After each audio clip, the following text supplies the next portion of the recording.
Jesus explained success in a way the world never will. Everything the world taught you about success, Jesus completely reversed. From the moment we are young, the world teaches us what success looks like.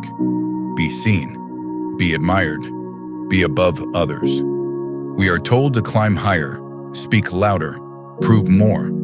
Success becomes a performance, and ego becomes the engine behind it. At first, it feels powerful. Recognition feels good. Winning feels safe. Being admired feels like control. But slowly, something else begins to grow. Comparison, anxiety, the fear of falling behind. Jesus stepped into this world and said something completely opposite. Not softly, not accidentally. He said, "The greatest among you will be your servant." Not the loudest voice, not the strongest image, not the person standing above others, but the one who lowers themselves. This wasn't weakness, it was clarity.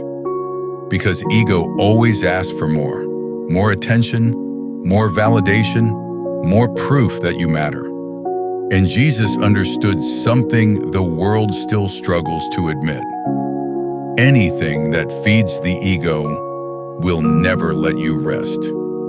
That's why he didn't redefine success upward.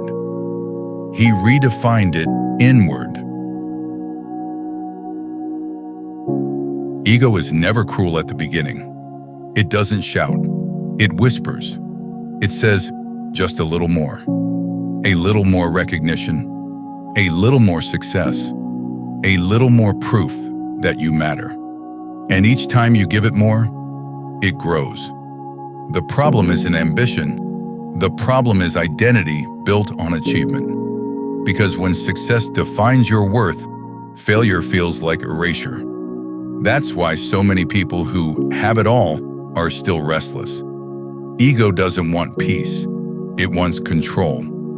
And control demands constant effort. Jesus didn't warn us about ego because he was against success. He warned us because ego never stops asking. And whatever never stops asking eventually becomes a burden. When Jesus spoke about greatness, he didn't describe a title. He described a posture. He said the greatest would serve. This wasn't poetic language. It was a complete reversal of power. Because service doesn't inflate the ego, it dissolves it. In a world obsessed with being above others, Jesus chose to be with them. Not to appear humble, but because real strength doesn't need elevation. When you serve, you are no longer competing. When you serve, you are no longer performing. You are simply present.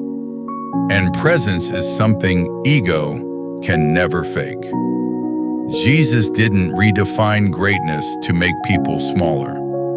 He did it to make them free. The world confuses humility with weakness. But humility is not thinking less of yourself. It's thinking of yourself less. Ego reacts, humility responds, ego defends. Humility remains steady. That's why humility feels threatening to a world built on image. Because humility cannot be manipulated. A humble person doesn't need applause to stand firm. They don't need comparison to feel secure. They know who they are, and that knowledge creates peace. Jesus wasn't passive. He wasn't insecure. He wasn't afraid. And yet, he chose humility. Because humility isn't surrendering strength. It's mastering it. This teaching isn't abstract. It changes how you live. At work, you no longer need to outshine everyone to feel valuable. In relationships, you listen without preparing your defense. Online, you stop chasing approval from people who don't know you. Humility frees you from the exhausting need to be seen. And here's the paradox Jesus understood. When you stop chasing greatness, you become grounded. When you stop proving your worth, you discover it. The world tells you to climb higher. Jesus tells you to stand firmly. And firm ground is something success alone can never give. The world will continue to reward ego. It always has. But Jesus offered something deeper than reward. He offered rest. Not the rest that comes from winning, but the rest that comes from knowing who you are. True greatness isn't loud.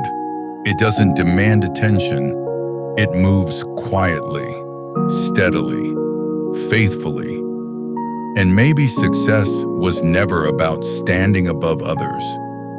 Maybe it was about standing free. That's the success Jesus taught.